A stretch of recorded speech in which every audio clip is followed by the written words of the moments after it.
Estas personas no solo son incrédulas, sino que también se comportan de manera arrogante e antinatural.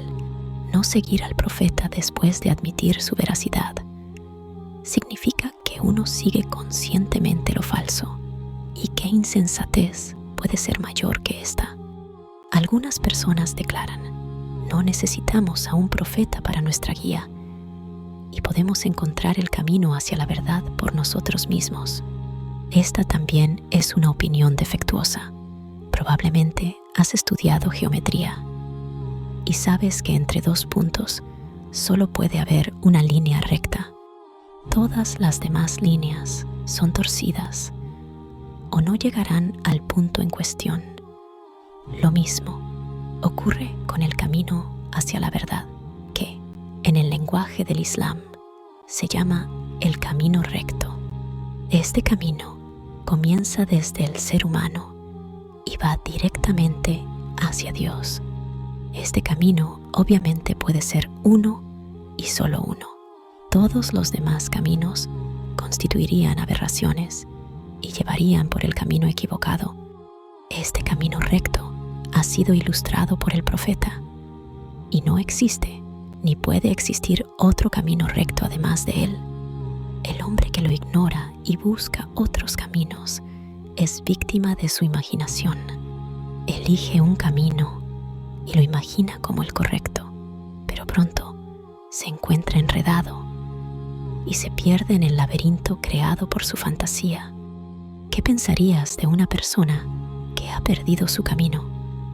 Y cuando un buen hombre le muestra el camino correcto, ignora la orientación y declara: no seguiré tu guía, ni aceptaré el camino que me has mostrado, sino que buscaré en esta región desconocida y trataré de alcanzar el objetivo de mi búsqueda a mi manera, en presencia de una guía clara de los profetas.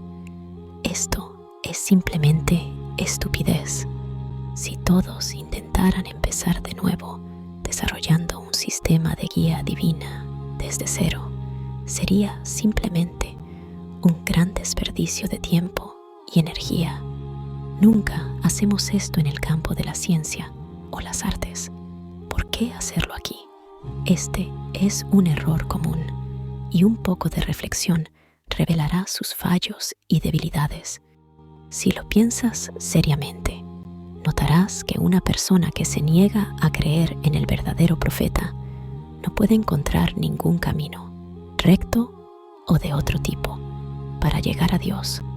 Esto se debe a que una persona que se niega a creer en el consejo de un hombre veraz adopta una actitud tan perversa que las perspectivas de la verdad se alejan de él.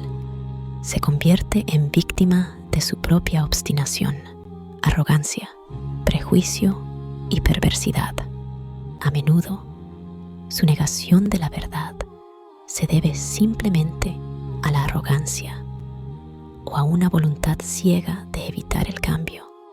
Puede deberse a un deseo obstinado de adherirse a la forma de vida de los antepasados o a la esclavitud de los deseos más bajos, cuya satisfacción se vuelve imposible con la obediencia a las enseñanzas de los profetas. Si un hombre está inmerso en cualquiera de las condiciones anteriores, el camino hacia la verdad se cierra para él